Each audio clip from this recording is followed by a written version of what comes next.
Hello friends, myself Dr. Subhas Misra and I'm a microbiologist। आज जो topic है वो कल्चर है। जब कल्चर के बारे में बात करते हैं तो प्रायः जब कभी किसी की बॉडी में इन्फेक्शन होता है तो डॉक्टर कल्चर टेस्ट लिखते हैं। कई बार वो यूरिन का कल्चर टेस्ट होता है, पस का होता है, CSF का होता है, स्टूल कल्चर होता है, ब्लड कल्चर होता है, कंजक्टाइबल स्वाब का कल्चर होता है, नेजल स्वाब का कल्चर है, वेजाइनल स्वाब का कल्चर है। तो ये अलग अलग कल्चर्स जो भी होते हैं, कल्चर का क्या रिक्वायरमेंट है, साथ ही कई रिसर्च पर्पस के लिए, वैक्सीन के डिस्कवरी के लिए, एंटीबायोटिक की जो ससेप्टिबिलिटी है, इसके लिए हम लैब में कल्चर टेस्ट करते हैं। तो आज इस वीडियो में बहुत ही सिंपल वे में मैं आपको समझाने की कोशिश करता हूँ कल्चर के लिए क्या क्या रिक्वायरमेंट है, कितने प्रकार का कल्चर लैब में किया जाता है। तो आप इस वीडियो को कंप्लीट वॉच करें और अपने नॉलेज को अपडेट करें।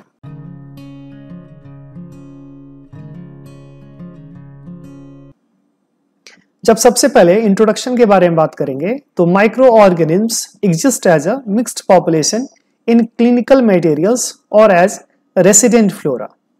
जब माइक्रो ऑर्गेनिज्म्स के बारे में बात करते हैं, चाहे वो बैक्टीरिया हो, चाहे वो फंगस हो, चाहे वो वायरस हो, तो ये बैक्टीरिया, फंगस, वायरस ये जो प्रेजेंट होता है एवरीवेयर है। ये वाटर में भी प्रेजेंट है, ये सॉइल में भी प्रेजेंट है, ये एयर में भी प्रेजेंट है, हमारे माउथ के अंदर भी प्रेजेंट है, हमारे स्किन में प्रेजेंट है, बॉडी के अंदर इंटेस्टाइन में प्रेजेंट है। तो ये एवरीवेयर है।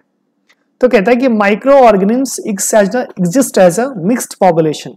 ये बॉडी, अगर हम लैब के अंदर हमारे पास यूरिन सैंपल आता है तो यूरिन में वो मिक्स है, ब्लड सैंपल आता है तो ब्लड में मिक्स है, and in a clinical material और एज अ रेसिडेंट फ्लोरा, और हमारे बॉडी में भी ये प्रेजेंट है। कहता है they need to be cultivated in pure form of several reasons. क्या जरूरत है इसको लैब में कल्चर करने का? आज जो टॉपिक मैंने सेलेक्ट किया कल्चर, या आप जब कभी बीमार पड़ते हैं तो डॉक्टर जो कल्चर टेस्ट लिखते हैं, क्या इसकी जरूरत है?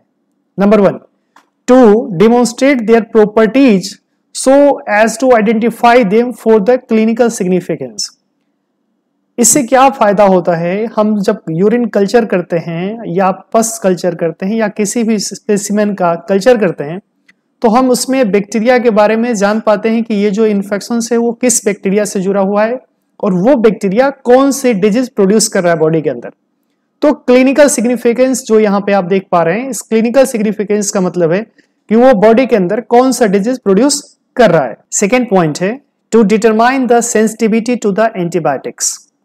जब भी कभी doctor culture and sensitivity test लिखते हैं तो हम ये टेस्ट करते हैं लेबोरेटरी के अंदर कि जो सीरीज ऑफ एंटीबायोटिक है, कई सारे एंटीबायोटिक्स है, उसमें से पर्टिकुलर जो बैक्टीरिया है वो बैक्टीरिया किस एंटीबायोटिक से रेजिस्टेंस है, किससे वो सेंसिटिव है। तो बैक्टीरिया के रेजिस्टेंस और सेंसिटिविटी देखने के लिए, हम एंटीबायोटिक्स का रेजिस्टेंस और सेंसिटिविटी देखने के लिए हम क्या करते हैं, लेबोरेटरी के अंदर टेस्ट करते हैं, कल्चर करते हैं।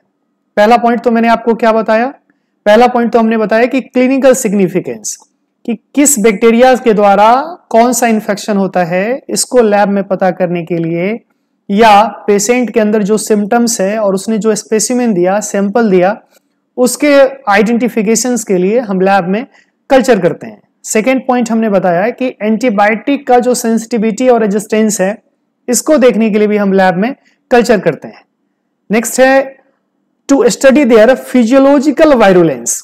बहुत इंपॉर्टेंट पॉइंट है, physiological virulence and genetic properties. Genetic properties क्या है? फिजियोलॉजिकल वायरुलेंस जब वायरुलेंस के बारे में बात करता है, होती है, तो यानी कि पैथोजेनेसिटी, बीमारी पैदा करने की क्षमता। ये पर्टिकुलर बैक्टीरिया हमारे बॉडी में जाता है और कैसे वो डिजीज प्रोड्यूस करता है, बॉडी के अंदर क्या केमिकल चेंजेस होता है, उस पर्टिकुलर बैक्टीरिया के बारे में जानने के लिए, बैक्टीरिया बॉडी में कैसे वो डिजीज प्रोड्यूस करता है उसके बारे में भी जानने के लिए हमें बैक्टीरिया का कल्चर करना होता है।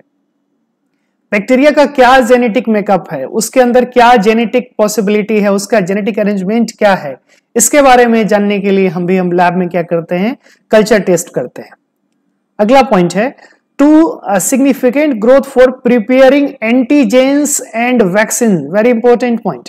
कई बार हम लैब के अंदर क्या करते हैं, जो वैक्सीन का प्रिपरेशन करते हैं, वैक्सीन बनाते हैं, तो वो वैक्सीन हम क्या करते हैं, पर्टिकुलर पैथोजेन से ही बनाते हैं।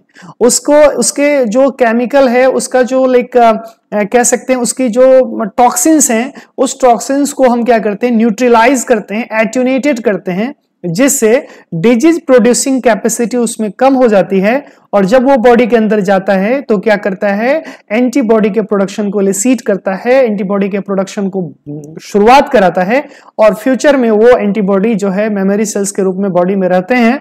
और जब कभी फिर से इन्फेक्शन होता है तो लाइफ जब वायरस बॉडी के अंदर जाता है तो वो किल करने का काम करता है।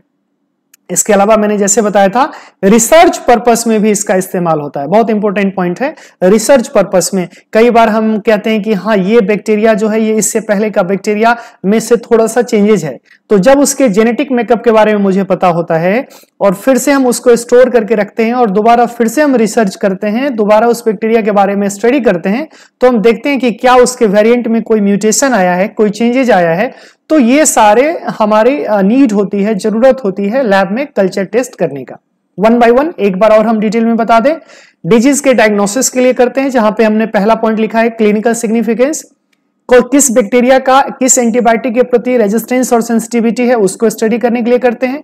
बॉडी के अंदर क्या फिजियोलॉजिकल चेंजेस करता है, बैक्टीरिया जाने के बाद क्या क्या इस तरीके से किस तरीके से बॉडी में डिजीज प्रोड्यूस करता है, इसके लिए भी हम लैब में टेस्ट करते हैं। उसका जेनेटिक मेकअप क्या है उसको जानने के लिए। साथ ही हम एंटीबायोटिक्स के प्रोडक्शन के लिए, एंटीजेंस या वैक्सीन के प्रोडक्शन के लिए हम क्या करते हैं, लैब के अंदर हम कल्चर करते हैं। साथ ही रिसर्च पर्पस में भी हम इसका यूज करते हैं। चलिए वन बाय वन आगे डिटेल देखते हैं। आगे कहता है कि जो कल्चर है उस कल्चर को कैसे करते हैं, थोड़े से बेसिक चीजों को समझें। तो कहता है to identify the clinically important bacteria they need to be isolate from the samples and submitted to the laboratory। जब हम बात करते हैं कल्चर के बारे में तो हमें यह समझना पड़ेगा कि किसी भी बैक्टीरिया के आइसोलेशन के लिए, उसके प्योर फॉर्म के लिए हमें लैब में क्या करना पड़ता है, कल्चर करना पड़ता है। Very important point, they need to be, कहते हैं to identify the clinically important bacteria. हमें पता है कि ये बैक्टीरिया पर्टिकुलर बैक्टीरिया है जो ये डिजीज प्रोड्यूस कर रहा है, तो उसको आइडेंटिफाई करने के लिए हमें क्या करना पड़ेगा, उसे आइसोलेट करना पड़ेगा। कई बार हमें यूरिन सैंपल से, कई बार पस सैंपल से, अलग अलग सैंपल से हमें क्या करना पड़ता है, आइसोलेट करना पड़ता है। तो आइसोलेट करने के लिए हमें पेशेंट से सैंपल कलेक्शन करना होता है और सैंपल कलेक्ट करके हम उसको लैबोरेटरी में सबमिट करते हैं, जहां पे क्या होता है, कल्चर होता है। आगे देखते हैं, this is done by inoculating the samples on growth media. Very important point, हमने बॉडी से सैंपल लिया है, बॉडी से हमने सपोज यूरिन सैंपल लिया है, पस सैंपल लिया है, सीएसएफ का सैंपल लिया है, या जो भी सैंपल लिया है, बॉडी के अंदर उसका जो रिक्वायरमेंट मिल रहा था, जो फूड उसे बॉडी में मिल रहा था, सेम चीजों को हम लोग लैब में जब प्रिपेयर करते हैं तो उसे हम क्या कहते हैं, मीडिया कहते हैं। अगर उसमें लाइक प्रोटीन होता है, उसके अंदर कार्बोहाइड्रेट होते हैं, उसके अंदर इनऑर्गेनिक सॉल्ट्स होता है, मिनरल्स होता है, तो ये सारी चीज प्रेजेंट होता है। तो कहता है कि this is done by inoculating the sample on growth media. हम ऐसे मीडियम में उस सैंपल को पोर करते हैं, इनोकुलेट करते हैं, जिसमें क्या होता है कि वो रेप्लिकेट कर पाता है, अपनी संख्या को बढ़ा पाता है, और उसके बाद वो कई सारे मल्टीप्लाई करके कॉलोनीज का निर्माण करता है।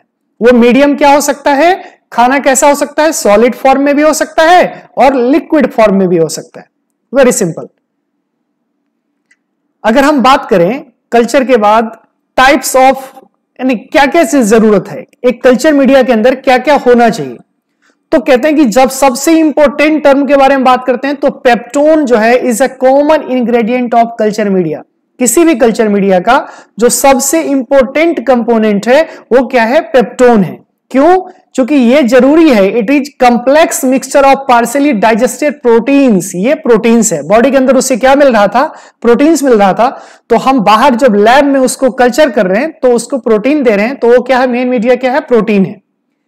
कहता है it is a constituents are, इसके जो कंस्टिट्यूएंट्स है क्या क्या है, प्रोटीएजेस हैं, पॉलीपेप्टाइड्स हैं एंड एमाइनो एसिड्स हैं। ये सारे प्रोटीन के सोर्स हैं, जो ये सारे कंस्टिट्यूएंट्स प्रेजेंट हैं किसके अंदर, पेप्टोन के अंदर। बड़े सिंपल लैंग्वेज में समझने की कोशिश करें तो प्रोटीन प्रेजेंट होता है मीडियम में, और वो क्या है, प्रोटीएजेस के फॉर्म में हो सकता है, पॉलीपेप्टाइड्स के फॉर्म में हो सकता है, या एमाइनो एसिड के फॉर्म में हो सकता है, जिसे हम मेन क्या कहते हैं, पेप्टोन कहते हैं।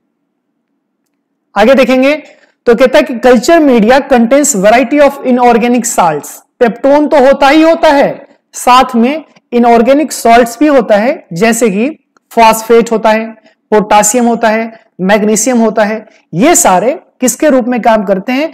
जो ग्रोथ फैक्टर के रूप में काम करते हैं। जो बैक्टीरिया को हम लैब में कल्चर कर रहे हैं उसके रेप्लिकेशन में मदद होता है। वो बैक्टीरिया रैपिडली डिवाइड होकर के अपने कॉलोनी का निर्माण कर पाता है। तो अगर किसी भी कल्चर के अंदर उसका क्या क्या इंग्रेडिएंट्स हैं उसके बारे में बात करते हैं तो नंबर 1 पेप्टोन होता है, सेकेंड इनऑर्गेनिक सॉल्ट होता है।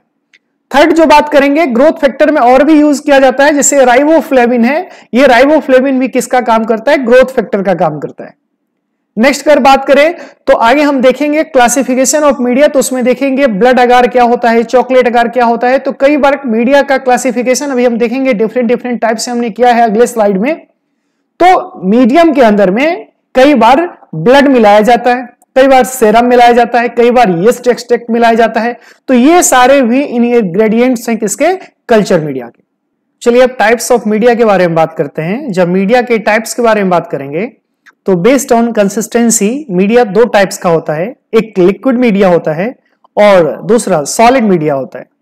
क्या होता है लिक्विड मीडिया, क्या होता है सॉलिड मीडिया, कैसे इसका यूज करते हैं, हम अगले वीडियो में इसके बारे में काफी डिटेल में आपको बताएंगे। जब हम बात करते हैं कंस्टिट्यूएंट्स के आधार पे तो मीडिया 3 टाइप्स का होता है, एक simple media, second complex media और थर्ड जो होता है वो सिंथेटिक और डिफाइंड मीडिया होता है।